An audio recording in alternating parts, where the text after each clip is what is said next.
Pernah nggak sih nanya ke anak, gimana sekolahnya hari ini? Terus jawabannya cuma, baik. Udah gitu aja. Bikin anak mau cerita itu emang kadang-kadang susah banget ya kan? Nah, tenang aja. Di sini kita bakal kupas tuntas rahasianya. Kita akan lihat gimana sih cara otak mereka belajar, sampai ke trik-trik praktis yang bisa langsung dicoba. Oke, jadi gimana nih alurnya? Pertama, kita mulai dari dasarnya dulu ya, sains di balik proses belajar. Habis itu, kita bedah bareng-bareng. Apa sih sebetulnya berbicara itu? Kita juga akan lihat jenis-jenisnya, bongkar apa aja kunci biar bisa pede ngomong, dan yang paling penting, gimana cara nerapin semua ini di kelas. Siap ya? Yuk, kita mulai dari bagian pertama, sains di balik belajar. Dengar kata sains mungkin kedengarannya agak berat ya, tapi percaya deh, ini fondasinya banget. Soalnya sebelum kita ngajarin anak ngomong, kita harus ngerti dulu gimana sih cara kerja otak mereka pas nyerap sebuah skill baru. Nah, ini kuncinya. Nah, ini nih pertanyaan besarnya. Pertanyaan yang sama yang dipikirin sama para ahli psikologi juga. Coba deh kita bayangin, gimana ceritanya anak yang tadinya cuma bisa bilang satu dua kata, tiba-tiba bisa jadi pencerita yang jago banget. Gimana sebuah perilaku sederhana, kayak ngomong, bisa kita poles jadi sebuah keahlian yang luar biasa. Nah, ini dia jawabannya. Ternyata belajar itu ya termasuk belajar ngomong bukan sihir. Ada polanya, ada rumusnya. Intinya adalah perubahan perilaku yang relatif permanen berkat latihan. Artinya apa? Artinya kemampuan ngomong anak itu bisa kita bentuk, bisa kita arahkan. Jadi nggak ada tuh ceritanya anak terlahir nggak pede ngomong di depan umum. Semuanya bisa dilatih. Dan proses belajarnya ini kalau kita bedah, ada 5 langkah simpelnya, mulai dari perubahan yang kelihatan mata, sampai akhirnya jadi permanen. Tapi coba deh lihat, langkah yang kelima, ini dia nih jagoannya, penghargaan atau reward. Ini tuh kayak lem super yang bikin skill baru itu nempel kuat. Sederhana aja kok, misalnya pujian, wah ceritanya bagus banget, atau sekedar tepuk tangan pas dia berani nanya. Nah, hal-hal kecil itulah yang mengubah latihan jadi kebiasaan. Oke, kita udah ngerti nih mesin belajarnya. Sekarang, yuk kita fokus ke skill yang mau kita asah.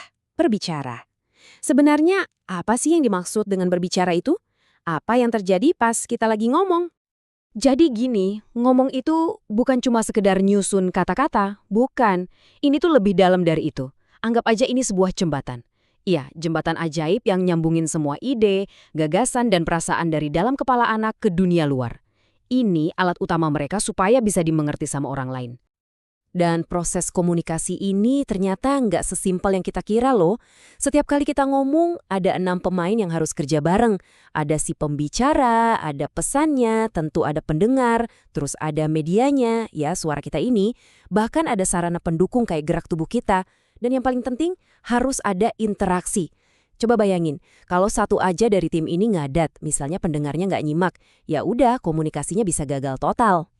Oke, jadi kita udah setuju ya kalau berbicara itu kompleks, tapi coba pikirin deh, ngomong pas lagi bisik-bisik sama temen, sama ngomong pas lagi pidato di depan orang banyak, jelas beda banget kan? Nah, sekarang yuk kita lihat ada jenis-jenis ngomong apa aja sih sebenarnya? Wow, lihat deh, ternyata dunia perngomongan ini macam-macam banget ya. Mulai dari ngobrol santai di meja makan, presentasi di depan kelas, sampai debat yang panas. Semuanya punya tujuan dan cara yang beda-beda. Nah, inilah kenapa ngelatih anak ngomong itu bukan cuma ngasih satu resep, tapi lebih kayak ngasih mereka pisau Swiss komunikasi. Serbaguna, bisa dipakai di situasi apapun. Terus, apa dong resep rahasianya? Apa sih yang bikin seseorang bisa ngomong dengan pede, sementara yang lain gugup setengah mati? Nah, di bagian ini kita akan bongkar apa aja elemen-elemen kuncinya. Nomor satu, dan ini yang paling dasar, paling fundamental, keberanian. Keberanian buat ngomong, dan keyakinan sama apa yang mau diomongin. Serius deh, tanpa ini, teknik sebagus apapun bakal percuma. Ini fondasinya, ini titik awalnya. Mau untuk didengar. Yang kedua, pengetahuan. Simpel aja, anak bakal jauh lebih pede kalau mereka ngerti apa yang mereka omongin. Makanya, penting banget buat kita dorong mereka buat baca atau riset dikit sebelum presentasi. Kenapa? Karena pengetahuan itu ibarat bensin yang bisa matiin mesin keraguan dalam diri mereka. Ketiga, ini juga penting, penguasaan bahasa. Dan ini bukan cuma soal hafal banyak kata-kata susah ya, tapi lebih ke kemampuan nyusun kalimat yang jelas, yang runut, yang gampang dimengerti. Anggap aja ini kayak perkakasnya mereka, yang bisa ngubah ide di kepala jadi sebuah bangunan argumen yang kokoh. Dan yang terakhir, yang keempat, ya, nggak ada jalan pintas. Latihan yang cukup. Betul, sama kayak atlet yang latihan tiap hari, pembicara yang jago itu lahir dari pengulangan. Jadi setiap ada kesempatan ngomong, sekecil apapun itu, anggap aja itu sesi nge-gym. Tapi buat melatih otot kepercayaan diri. Tugas kita adalah nyiapin panggung-panggung kecil itu buat mereka. Oke, kita udah pegang nih 4 kuncinya. Keberanian, pengetahuan, bahasa, sama latihan. Sekarang, masuk ke pertanyaan puncaknya. Gimana caranya kita, sebagai guru atau orang tua, bisa menumbuhkan keempat hal ini di kelas? Yuk, kita lihat strateginya. Melihat perkembangan kemampuan bicara anak itu kayak ngelihat mereka naik tangga. Di anak tangga paling bawah, pas kelas-kelas awal, target kita simple aja. Yang penting berani angkat tangan, berani cerita.